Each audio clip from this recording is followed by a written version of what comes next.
Herkese merhaba. Ben Yusuf Aytekin. Nikon Türkiye'de satış temsilcisiyim. Bugün size dürbünler hakkında kısa bilgiler vereceğim. Mesela şu anda önümde kullandığım dürbünün bu kısmında 10x42 yazmaktadır. 10 dürbünün büyütme gücü, 42 de ön mercek çapıdır. Yani bu dürbünümüz 10 kat büyütür, 42 mm mercek çapına sahiptir. Bu dürbün ile 1 kilometrelik bir alana baktığınız zaman dürbünle 1 kilometreyi 100 metre önünüzdeymiş gibi görebilirsiniz. Yani 1 kilometrelik bir bina karşınızda 100 metre önünüzde gibi görebilir. 42 de bunun mercek çapıdır. Bunlar 7x'ten başlayarak 20x'e kadar çıkabilir. Yani bir dürbün, mesela şu dürbünden örnek verelim. Hemen. Bu dürbün 8 kat büyütür, 42 mm mercek çapına sahiptir.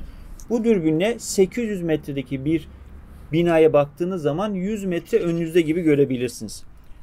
Bunlar 8x42, 10x42, 1050, 1250, 1650 şeklinde farklı değerlerde olabilecektir. Yani dürbünde 10 çarpı gördüğünüz zaman dürbünün büyütme gücü, hemen arkasından gelen rakamda mercek çapı. Şimdi dürbünde yaklaştırma gücünün ne anlama geldiğini anlattık. Mercek çapı ne anlama geliyor? Şimdi dürbünlerde mercekler 25 mm'den başlıyor, 56 mm'ye kadar çıkıyor. Yani aldığınız öndeki mercek çapı 25 mm, 30 mm, 40 mm, 42, 50, 56 mm'ye kadar çıkıyor. Ön mercek çapları dürbünlerde ne kadar genişlerse o kadar fazla ışık alır. Fakat dürbünün ön mercek çapı genişledikçe de dürbünün ağırlığı artıyor. Yani siz boynunuzu asarak herhangi bir yerde sürekli kullanayım, gezeyim derseniz 56 mm bir mercek çapına sahip dürbünü kullanamazsınız. Aynı zamanda mercek çapına göre kullanım alanını da etkiliyor. Yani kompakt tip modeller, dürbünü alıp cebime koyayım diyorsanız bir kere cebinizde taşıyacağınız dürbün modellerinin çapı 25 ila 30 mm çapında olmalıdır. Yani 8x25, 10x25, 10x30, 8x30. Dürbünü ben boynumda asayım, gerekli yerlerde kullanayım derseniz dürbünün ön mercek çapı 42 mm'dir. İdeal olan benim için ölçü de budur. Yani 8x42, 10x42, 12x42 dürbünü boynunuza boyun askısıyla birlikte kullanabilirsiniz. Dürbünü ben bir tripoda bağlayayım, dürbünün balkonunda, işte verandada sabit bir yerde dursun derseniz de o zaman mercek çapını 50-56 mm'ye çıkartabilirsiniz. Dürbünlerin hemen hemen %99'un ön kısmını söktüğünüz zaman şurada bir vida bölümü vardır. Buradan dürbünleri tripoda bağlayabilirsiniz.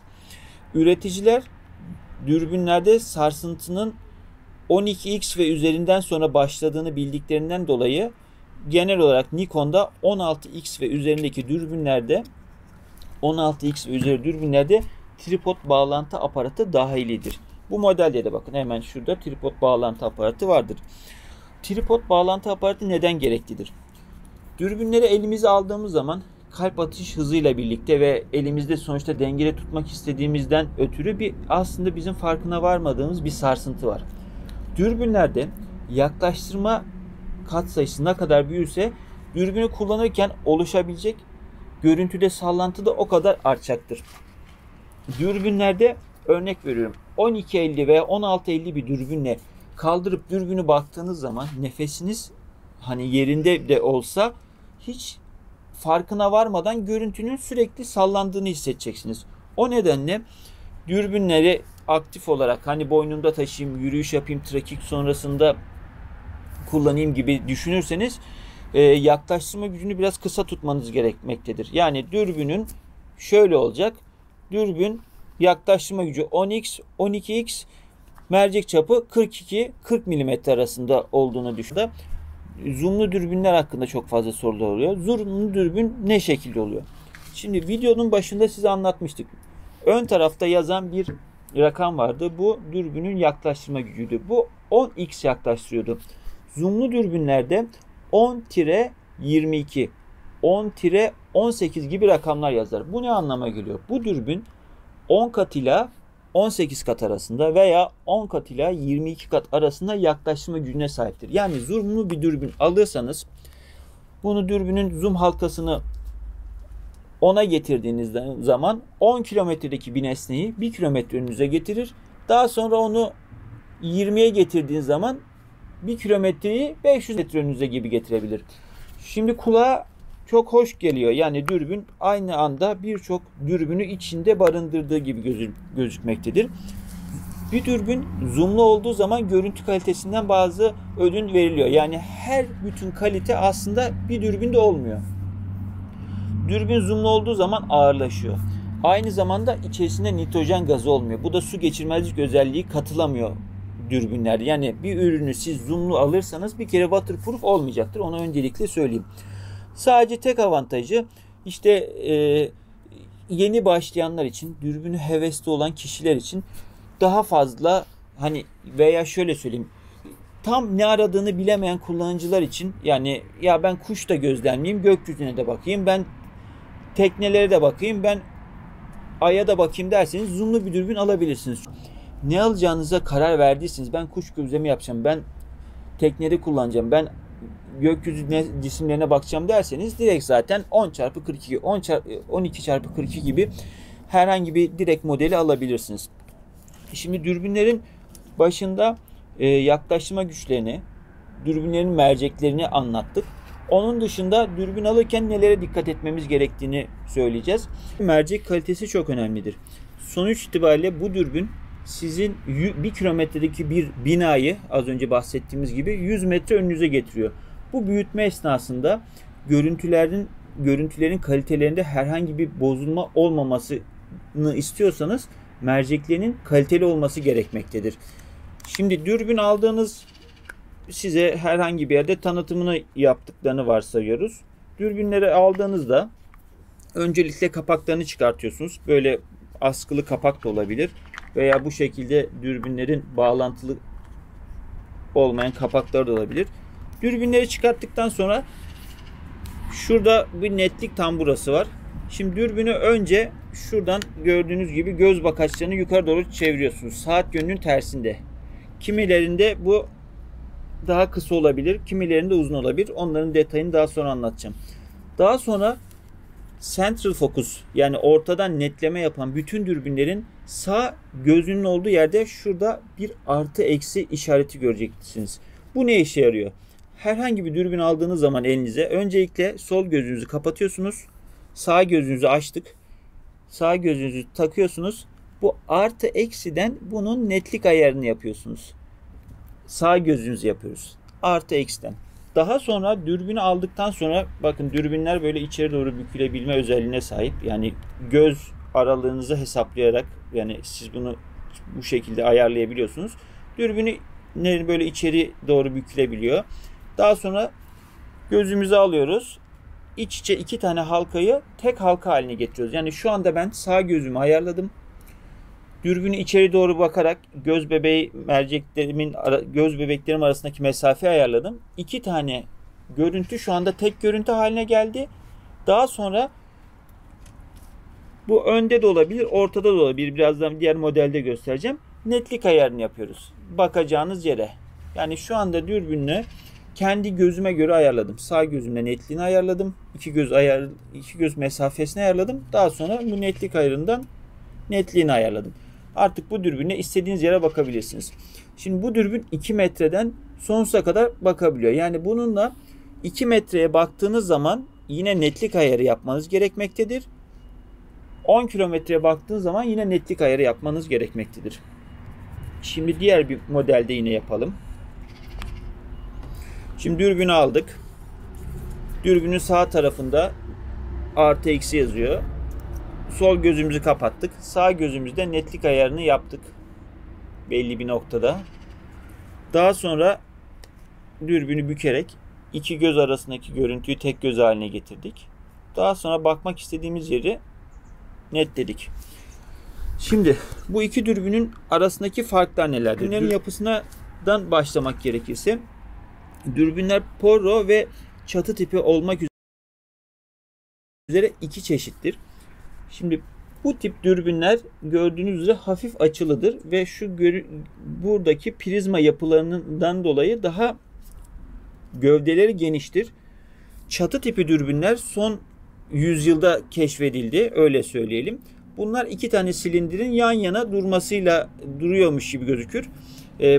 Çatı tipi dürbünler Porro dürbünlere göre daha kompakttır. Şimdi ikisinin de artıları eksileri olursa alacağınız dürbün yapısı Porro tipinde olursa daha ucuz olacaktır. Daha ağır olacaktır. Bu modellerin tek avantajı ucuz olur. Genel itibariyle üreticilerin giriş seviyesi modelleri Porro tipi prizma dizilimine sahip dürbünlerden oluşmaktadır. Giriş seviyesi. No name veya orta seviye modeller için çatı tipi dürbünleri imal etmek daha zordur. Bu yüzden baktığınız zaman herhangi bir orta marka, orta seviyede bir marka ürüne baktığınız zaman belki bu tip bir modelini göremeyeceksiniz. Çünkü içerisindeki prizma dizilimleri bunların daha profesyonellik gerektiğinden dolayı çoğu üretici firma bu tiplere girmiyordur. Ama işte Nikon, Zeiss, Swarovski, Leica ve bunun gibi iyi kaliteli dürbünlerin orta ve üzeri bütün seviyesi dürbünler hep çatı tipinde olacaktır. Bu dürbünlerin avantajları geniş gösterirler. Boyutları ufaktır. Çanta vesaire taşıma konusunda, yerleştirme konusunda aynı zamanda da hafif olurlar. Dürbünlerin yapısını gördük. Dürbünlerin üzerinde yazan rakamların ne anlama geldiğini gördük. Şimdi bir dürbün tercih edeceğiz. Ne amaçlı kullanacağımızı, ne şekilde tercih edeceğinizi size anlatalım. Şimdi dürbünlerin üzerinde yaklaştırma gücü 7'den başlayarak 20'ye kadar çıkıyor.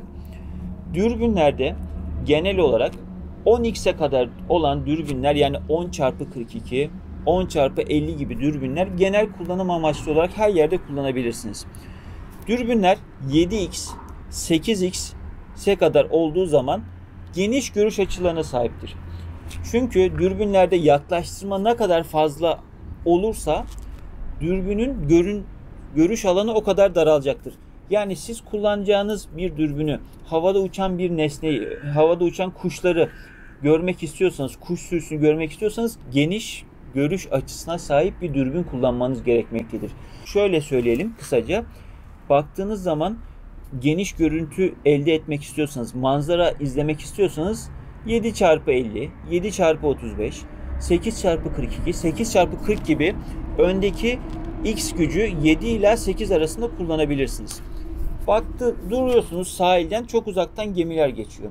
Bu gemilerin işte isimlerini, geminin güvertesinde ne var vesaire gibi görmek istiyorsanız, uzaklık olduğundan dolayı da burada dürbünlerinizde 12x, 16x gibi yaklaştırma gücüne sahip dürbünler kullanmanız gerekmektedir. Çünkü uzaktaki bir nesneyi 8 veya 10x yaklaştıramayacaktır. Bugün siz herhangi bir teknede veya bir sandalda, yat vesaire nerede kullanırsanız kullanın, hani 1000 liralık tekneden 1 milyon dolarlık yata kadar kullanılacak bir dürbün çarpanı 7x50'dir. Çünkü az önce anlatmıştık, daha önce dürbünlerde yaklaştırma arttıkça görüntü alanı daralıyor ve ufak sarsıntılar meydana geliyor. Suyun üzerinde de bu nesneler yüzdüğünden dolayı, teknedir, sandaldır vesairedir, minimum yaklaştırma gücü tercih edilir ve mercek çapı da ışığı daha fazla alsın diye 50 mm tercih edilir. Yani şöyle söylüyoruz. Teknede bir ürün kullanacaksanız bu 7x50 olacaktır. Kuş gözlemi, genelde dürbüncülerin tercih ettiği modeller arasında kuş gözlemleri var. Kuş gözleminde bir dürbün kullanacaksanız 10x42 veya 12x42 olarak iki modelde ağırlaşıyor. 10x42 genelde biz şunları söylüyoruz tavsiye isteyenlere. 10x42 uçan kuşları takip eden kullanıcılar için avantaj olabilir. Biraz da görüş açısı daha geniştir. 12x42 de kuş gözlemini seyrettiğiniz, işte görüyorsunuz, Nallıhan'dır, Manyas'tır vesaire gibi kuş cennetlerinin olduğu yerlerde kuş gözlem evleri oluyor. Yani kuş gözlem yerinden izlediğiniz kuşların mesafesi eğer uzaksa 12x42 sizin için ideal olacaktır. Bu modeli kullanabilirsiniz.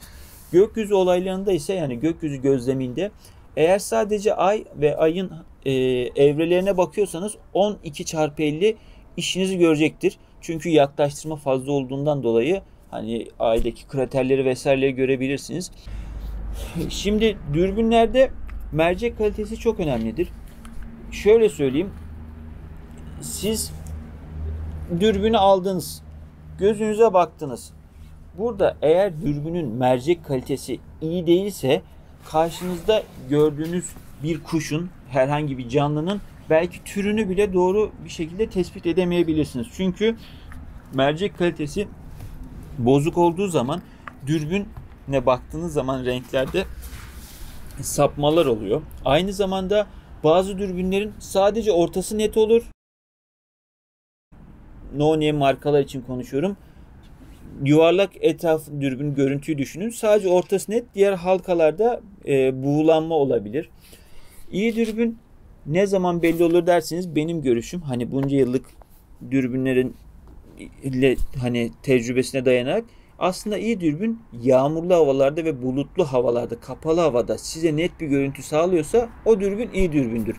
Sonuçta dürbünlerin çalışma mantığı, buradan ışık giriyor. Yani ışığı buradan alıyor. Siz de arka taraftan bakıyorsunuz. Eğer buradan düşük ışıkta yeterli ışığı sağlayarak size net bir görüntü sağlıyorsa zaten bu dürbün kaliteli bir dürbündür. Ama güneşli havada zaten hiç fark eden bir şey yok. Ekstradan sizin gözünüzü kamaştıracak kadar fazla bir güneş ışını olduğundan dolayı kalitesiz bir dürbünle bile güneşli bir havada baktığınız zaman göreceksiniz. Onu öncelikle söyleyeyim. Ama bugün şu anda mesela bu videoyu biz pandemide çekiyoruz. Ocak ayının şu anda 16'sı. Bulutlu bir hava var. Bu havada sadece benim görüşüm, iyi dürbünlerle baktığınız zaman net görürsünüz. Ama no name orta kalite dürbünlerle baktığınız zaman kesinlikle görüntünüzde bozulmalar meydana gelecektir. Nikon bu dürbünlerde şöyle yapmış sınıflandırmayı. Giriş seviyelerini Akulon seviyesiyle başlamış. Bunlar waterproof özelliği yoktur bu modellerde. Ondan sonra bir üst seviyesi Action AX modeli Pro Staff serisi olarak çıkartmış. Sonra kullanıcılara üst seviye bir dürbünde Monax serileriyle taçlandırmış diyelim. Şimdi herhangi bir dürbünü satın aldık. Dürbünü satın aldığımız zaman ne yazıyordu dürbünün ön kısmında? Yaklaştırma gücü, mercek çapı, markası, modeli. Dürbünü içine açtığımız zaman, şu anda ürününü çıkarttık. Bir dürbünün içerisinde neler çıkıyor? Öncelikle arka göz merceklerini koruma kapakları. Normalde önler içinde çıkar. Bunda sabittir. Yani çıkan ekipmanlar, dürbün. Daha sonra taşıma çantası. Bu markanın ait, Nikon'a ait taşıma çantası. Ve askı kayışı. Onun dışında Nikon'un garanti belgesi. Nikon ürünleri Türkiye'de 2 yıl garantilidir. Onu öncelikle söyleyelim. Ve kullanım kılavuzları. Yani herhangi bir dürbün aldığınız zaman içerisinden çıkan ekipmanlar. Bunu farklı bir markada aldığınız zaman da içerisinden bu ürünler çıkacaktır. Dürbünün içerisinde kutusundan çıkan ürünler bunlar. Videosunu 2 video halinde çekmeyi düşündük. Çünkü aslında videolar detaylıdır. İlk video genel kullanım için, herkese fazla bir detay bilgi gerektirmeden ne alayım kararını verebilecek bir video olacaktır. Bir sonraki videoda ise bir dürbün kataloğu veya bir dürbün teknik özellikleri çıkartacağız. Teknik özelliklerinde yazan datalar ne anlama gelir? Bunlarda nelere dikkat edilmesi gerekir? Bunları tek tek sizlerle paylaşacağız. Bu videonun ilk kısmında dediğim gibi sadece ben detaya girmek istemiyorum. Sadece hangi dürbünü almak istiyorum aşamasındaki kararsız kullanıcılara yardımcı olabilecek bir kaynak olacaktır. Onun dışında videomuzun yorumlar kısmına sormak istediğiniz soruları sorabilirsiniz. Bizi dinlediğiniz için teşekkür ederiz. Bir sonraki videoda görüşmek üzere.